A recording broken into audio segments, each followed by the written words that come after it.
Chinese, Tibetan and Uyghur cannot coexist peacefully without oppression of the majority since each of them had a long history with sufficient elements to be a nation-state.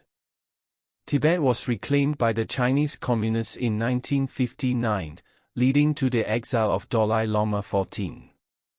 Before the fall of the Qing dynasty, Tibet has never been under control of Han Chinese rulers.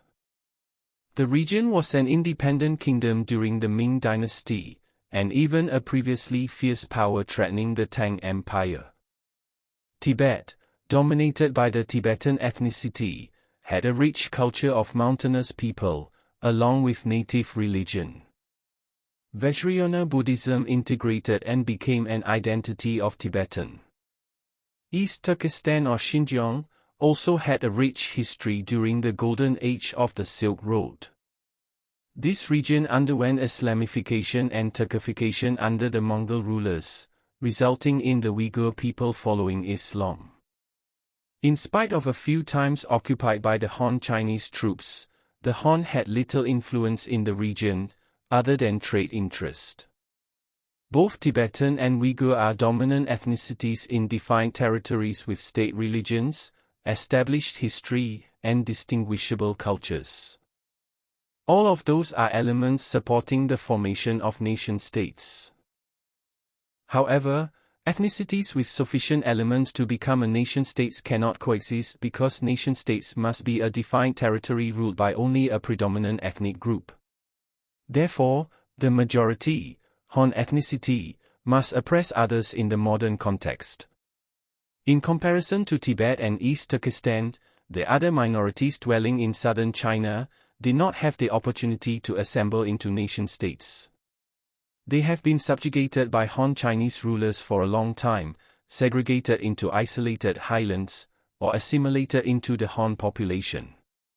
The early interaction between the Han and these people when they were still tribes hindered the historical course favoring their nation-states development. An exception would be the Vietnamese in the southernmost part of the Han or later Tang dynasty. The Vietnamese, Tibetan and Uyghur were all located significantly far away from the governing center of China proper. The distance indeed bought their time to develop elements to become nation-states. Nevertheless, the unfavorable status quo, in which Tibetan, Uyghur and Han Chinese exist in one nation-state, is a reality. The unstable situation, where we see the Tibetan burning themselves to death or Uyghur committed bombing, is a result of the rise of the Chinese nation-state after the downfall of the Qing dynasty. Although it is uncommon to argue against what Chinese governments adopted as a fact, the Qing dynasty was not Chinese and did not rule as Chinese. Their empire consisted of the China proper where the reigning system was totally different from the rest of the empire. The model of the Qing was an empire with multiple ethnicities and tolerance for difference. This model is similar to the Mongol under the Yuan dynasty where people from different backgrounds served in the noble court. The Han people, in contrast, pursued a monoethnic domination with low toleration, especially under the Ming rulers after they triumphed against the Mongol. The feud between the Han subjects and non-Han rulers revived as the Qing was abolished by the Han-founded republic. Indeed, the modern Manchurians almost lost their heritage in the present. The fall of the empire system and the rise of the nation-state that Chinese Republicans and later Chinese Communists adopted were the cause of the ethnic conflict and current separatism. While China's oppression against Tibet and Uyghur are distinct and severe, they represent a manifestation of a global phenomenon, as evidenced by the historical and contemporary records of other major powers like Britain and Japan. The British Empire built its own nation-state through centuries of internal cultural suppression before projecting it globally. The Celtic fringes of the British Isles were the first victims. The English state systematically suppressed Welsh, Scottish Gaelic, and Irish languages, cultures, and political institutions. The penal laws in Ireland, which disarmed, disenfranchised, and stripped land from the Catholic Irish majority, were a clear policy of forcing a minority to conform to the dominant Anglo-Protestant identity.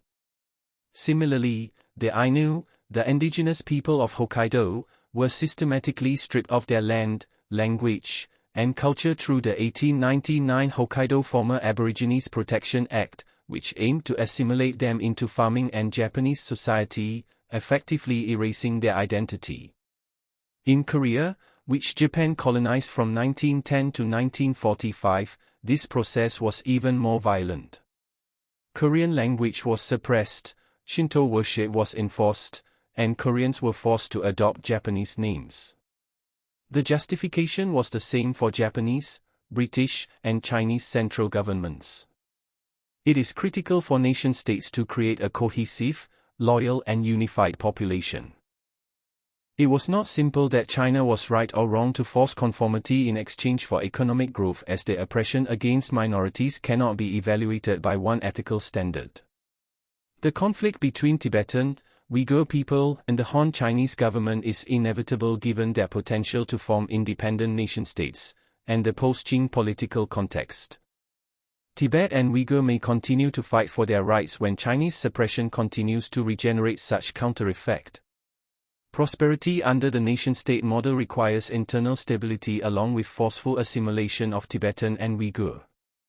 The Han Chinese likely win this due to their supermajority in terms of personnel and resources.